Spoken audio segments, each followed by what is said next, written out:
it is all anti-Glenn Beck. And I'm thinking, well, these are all Democrats, right? No, I mean, I think a lot of Trump supporters found this. There's nothing positive in the entire comment section of this video. Wow. There's nothing. Zero. And you know what I've noticed in the past couple days, Brian? This might perk your interest. You go to just about any political video on the internet, and if it's an anti-Trump video, it's loaded with comments that say, this is why everybody's going to vote Trump. This is why we're voting Trump. Right. If it's a pro-Trump, obviously, there's not that hardly any pro-Cruz, anti-Trump comments anywhere on the internet. I'm shocked. I was waiting for the hatred.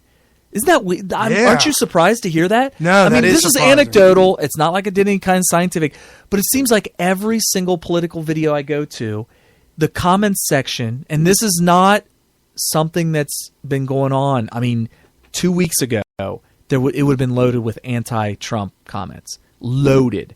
But now, in the past couple days, these videos are loaded with pro-Trump comments and very few anti-Trump comments. Huh. Wow. Yeah, so just anecdotal, but I mean, you could really feel the tide shifting when you see that stuff, you know? When you notice that there's this almost universal support for Trump now. So, I don't know. That's It's crazy. just my 2 cents on my anecdotal viewing of these videos and stuff like that. So, getting back to his speech, we'll go back to his foreign policy speech. Yeah. He points out that we when he's president, he's not going to tell the enemy and the world what they're going to be doing. You have to be unpredictable. Well, not only that, but don't go on CNN, Mr. Obama, and tell the enemy when you're going to pull out. Oh, my gosh. That's ridiculous. All they had to do is just wait it out. And they did. Now they own it all. Right. In fact, they were probably building up in the backgrounds for when they pulled out. So, another thing I thought was really interesting, because in my Twitter wars with Cruz followers, they say, where does he stand on Israel? Well, in his foreign policy speech, he called Israel our great friend, and then went on to blast the entire Obama administration for snubbing Israel and criticize them of their treatment of Israel. I'll tell you what, Bibi Netanyahu, he's down with Trump. Oh, I'm sure. He's down with Trump. I think he's down with most Republicans. Sure. You could see he's just outraged for the past 8 years of how he's been treated by Obama. So I thought that's interesting.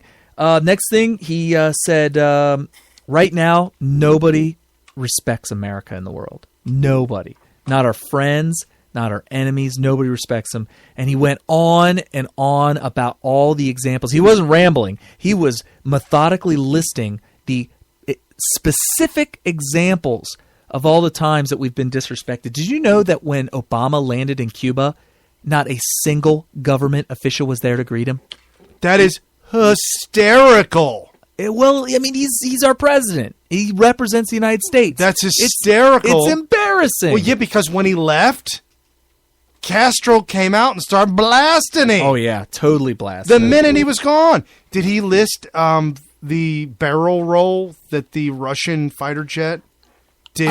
If he did towards the end, I don't think he said, because I listened to most. I'm not sure if that even happened yet. That's breaking news this week. A Russian fighter jet did a barrel roll. So disrespectful. Over an Air Force jet. If that happened during the Cold War, somebody was getting shot down. Yeah. They wouldn't have even gotten close enough to do the barrel roll. Somebody would have been shot down. We're not allowed to shoot unless fired upon 3 times. And you have to be hit at least once. Right. So, whew. Anyway, so he's talking about how under my administration, we're going to be respected again in the world. Believe it. You know what? I mean, anybody that has, even if it was Cruz, I think we would get more respect than we'd get from anybody certainly. right now. Yeah, certainly. I mean, you cannot possibly go any lower. With Hillary, not sure. But she has completely destabilized the entire Middle East. I don't think she gets any respect. All right. So next thing he talks about, we have no clear, coherent foreign policy. Yeah, I agree with that. We need to protect and help Christians abroad. Mm-hmm. He goes into that, and I was very impressed by his defense of Christians and his outrage at the way that they're being treated abroad. So, well, when you have Muslims who practice Islam and literally killing Christians because they believe in Christ, not because they have hate, literally killing them to the tune of tens of thousands of people, it's just... They're drowning them in cages. They're burning them in cages, burning them alive, chopping off heads. There's some, I believe, in Africa. You know what the preferred execution style is? No. What's they preferred? Prefer to behead people with a chainsaw. We talked about that. Would be so messy. Well, there's been some videos, and it's... You better be wearing a face shield. Yeah. I mean, it's not a movie, so it's less bloody than you think. Oh, because I'm thinking about like Chainsaw Massacre. But think of the reaction of the victim. It's just before or after. Well, there is no reaction. Right. So the whole before thing, that would be like a Nightmare on Elm Street. It would be the worst. So I'd take the rusty blade. Who does it? Who does this?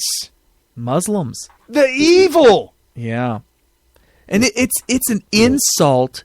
It's an absolute insult to everything that's going on in the world when I hear anti-Trump people.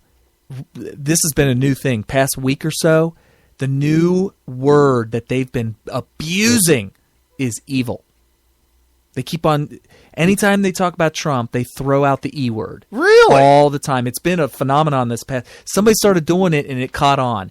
And I'm thinking, this is just stupid. You are literally making yourself stupid using the evil word to describe him when you look at the things that are going on in this world.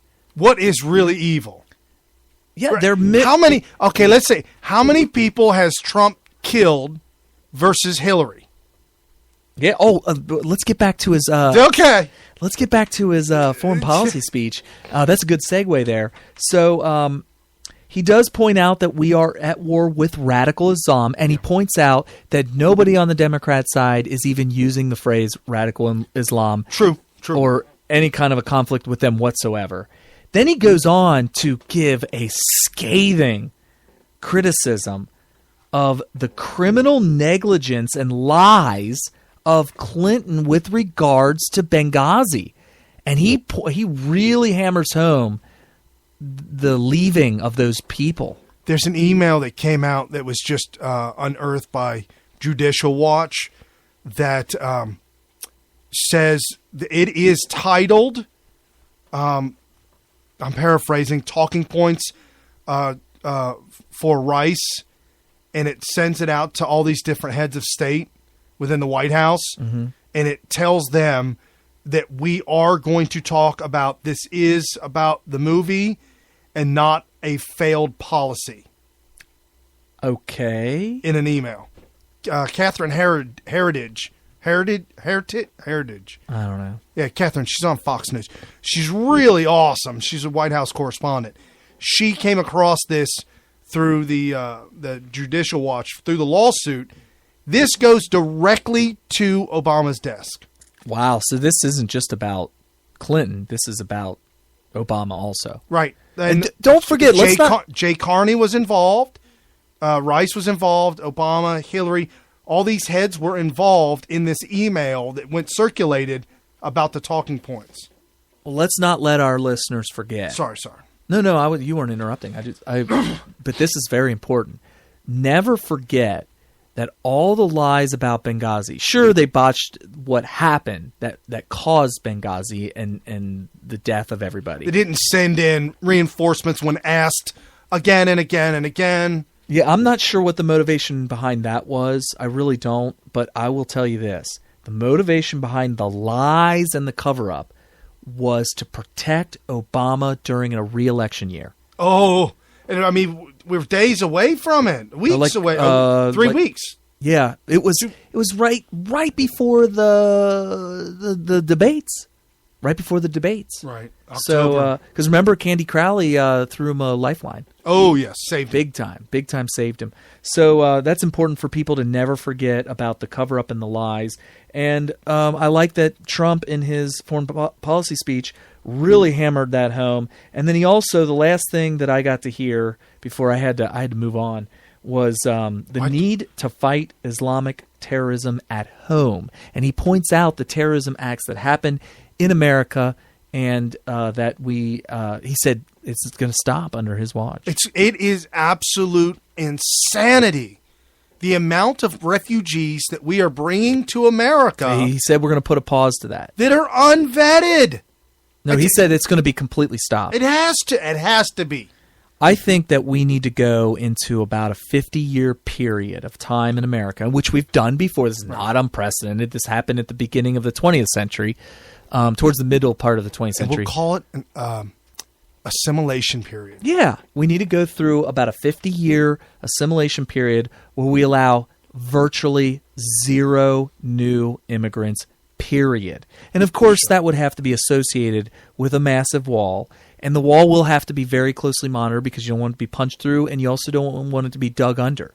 There might have to be some extra precautions or some maintenance, people investigating and stuff. Yeah, but it's difficult to dig under a wall that goes, 20, 30 feet deep.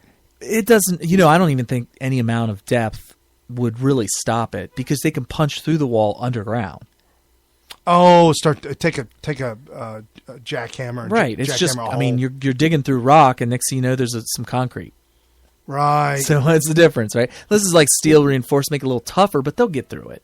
Oh, could you imagine going through like 4 foot, 5 foot of concrete with reinforced rebar? I mean, when they're going underground, they're going through solid rock a lot of times. So it's not like they're digging through soft soil. Take your time. Maybe sand. Yikes. Get a lot of collapsing and all that, but anyway. Well, and you could also have sensors in the wall to let you know if something like that's happening. Yeah, it'd be tough. I mean, it'd have to be patrolled, but the wall, something that's very tough to get through, and lots of patrolling, I think is absolutely necessary.